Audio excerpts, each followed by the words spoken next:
Hey guys, Lolito Woodtracker. So welcome back to my vlog. Short vlog lang ito sa aking YouTube channel. So pakita ko lang sa inyo yung mga habang inaantay ko yung CMR ko. Nag-break time kasi sila eh. So ayun, itong pangarga ko 14 ratchet ito. Yan, dito sa unahan, yan 4, pero lang ito, maiksi. So madali lang talian kasi mayroon akong pinagkakargahan na mahirap talian dahil halos lagpas, halos bubong na eh. So ito hindi naman iksi lang. Yan 14 piraso. Bali lang ito eh. Ang timbang nito nasa 39 tons kasama lahat, trailer, tractor.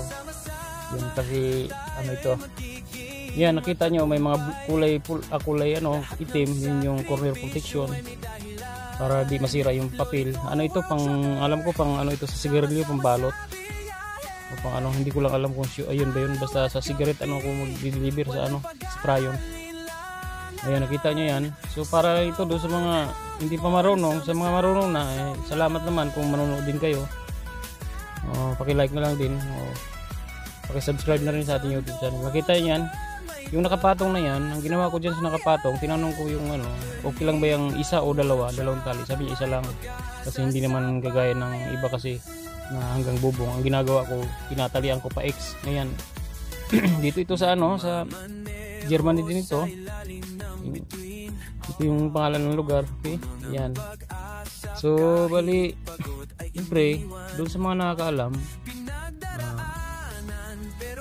huwag na lang kasi alam nyo na eh, para lang ito sa mga parating. Ayan, parating dito. Okay, nakita nyo yan, simple lang naman ang pagtali.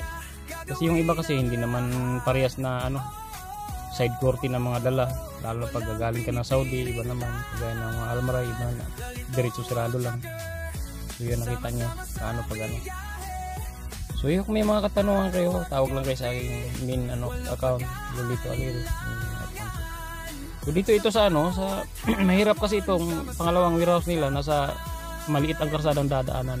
So may video din ako nito, kung napanood niyo yung video ko na isa sa YouTube din, yung papunta rito sa pinagkargahan. Short video lang din yun, pero naka naka portrait, hindi siya naka landscape. Bigla lang kasi wala sa plano na magbablog. Ko lang kasi yung area dito na siyempre pag ka sa likod ka tinuturo, kaya kung nakasubaybay kayo sa akin YouTube, sundan nyo, hindi na kayo magtatanong sa akin. Okay, so yun lang. So i-close na natin.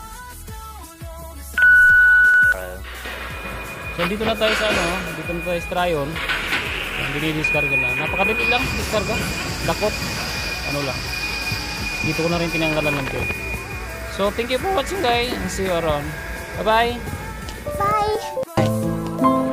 Bye. Bye. See ya.